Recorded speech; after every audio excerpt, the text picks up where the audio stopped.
New quality productive forces. That's the phrase you need to know if you want to understand this year's two sessions and the future of the Chinese economy. Chinese President Xi Jinping first proposed the concept during an inspection and research trip to Northeast China last year. With innovation leading, new quality productive forces mean advanced productivity freed from traditional economic growth models. It features high technology, high efficiency, and high quality, and aligns with the country's new development philosophy. It's a transformation from old to new by tapping into innovation and technology. The old model, as we've all known the problems about, has lost its steam. The Chinese economy previously is more driven by three key drives. One is infrastructure investments, which always account more than 50% of GDP. The second is real estate, and really grow strongly. And the third is export. Now those three things all gone. China, therefore, is embarking now on a different kind of growth. The period of high-speed growth is being replaced by high-quality growth. Green growth, carbon-free growth, integrating the real economy with the digital economy. These are now the key targets. The critical question is, could China be innovative enough for high-tech, high efficiency, and high quality to fill this role as a growth engine? Optimistic, with a little bit of caution. The optimism comes from China's continuous focus on the innovation and integration of high-tech into its economic ecosystem. Since 2012, China has risen in the Global Innovation Index from ranking 34th in 2012 to 12th in 2023. In 2023, for the first time, China overtook the United States with the most science and technology clusters. China's R&D expenses tripled from 1.03 trillion yuan in 2012 to 3.09 trillion yuan in 2022, making China the second highest spending in R&D in the world.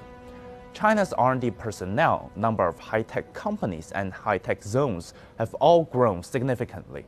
What interests me about the Chinese economy is that we're beginning to see, as in the electric vehicle sector, globally competitive companies like BYD. So I think we'll begin to see emerging these global brands around new technology. And we're already seeing it in the vehicle sector. So it's almost like the torch ahead of us. Today, China leads the world in the electric vehicle market, accounting for nearly 60% of global sales. Chinese car manufacturer BYD has surpassed Tesla as the #1 seller of EVs. Made in China, three words that are gaining new meaning. At this motor show, Chinese companies are presenting new technologies and EV vehicles never seen before, and people seem to like it. More than 7 Chinese EV vehicle brands are now on display here at the Munich show, with a slick new look, luxury interior, cutting-edge technology, and not to mention large touch screens. Vehicles that look like something from the future. In China's Yangshan port, something of a futuristic scene is on display day in and day out. Facilitated by 5G communication technology, the port has 6 bridge cranes that can achieve remote control and carry out remote pickup from 100 kilometers away. It reduces the need for personnel at the fourth phase of the port by 70% compared with traditional terminals of the same scale. Smart technology and artificial intelligence have been applied to the entire industrial chain in China.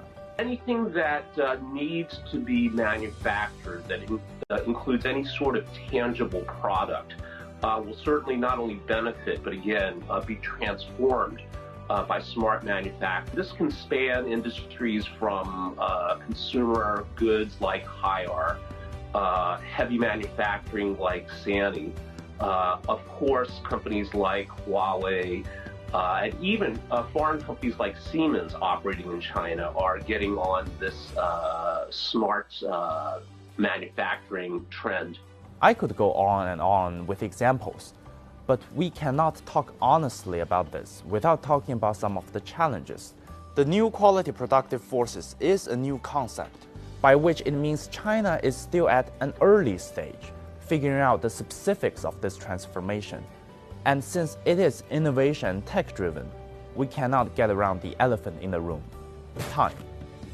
You need new sorts of people that are very, very highly skilled at working with these machines, supporting them, maintaining them. So of course that means education, it may mean retraining.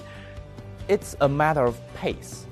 Will technology become the new growth engine and the workforce adapted to the new reality? Or will the workforce be hollowed out by these new ways of production? It's not a unique China problem. According to McKinsey & Company's report, in the United States, activities that account for up to 30% of hours currently worked could be automated.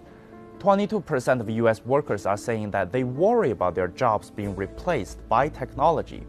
LinkedIn's survey in Europe found that more than 1/3 of the respondents feels overwhelmed by AI and worry they won't be able to keep with the developments in their workplaces.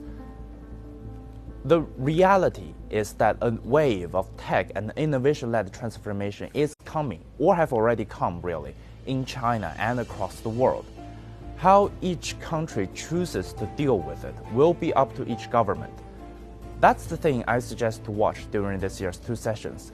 To achieve high-quality development, to create these new quality productive forces, requires serious long-term planning that balances the need for growth and the pace at which society can change. Fortunately for China, we do plan things in the long terms, especially at this time of the year.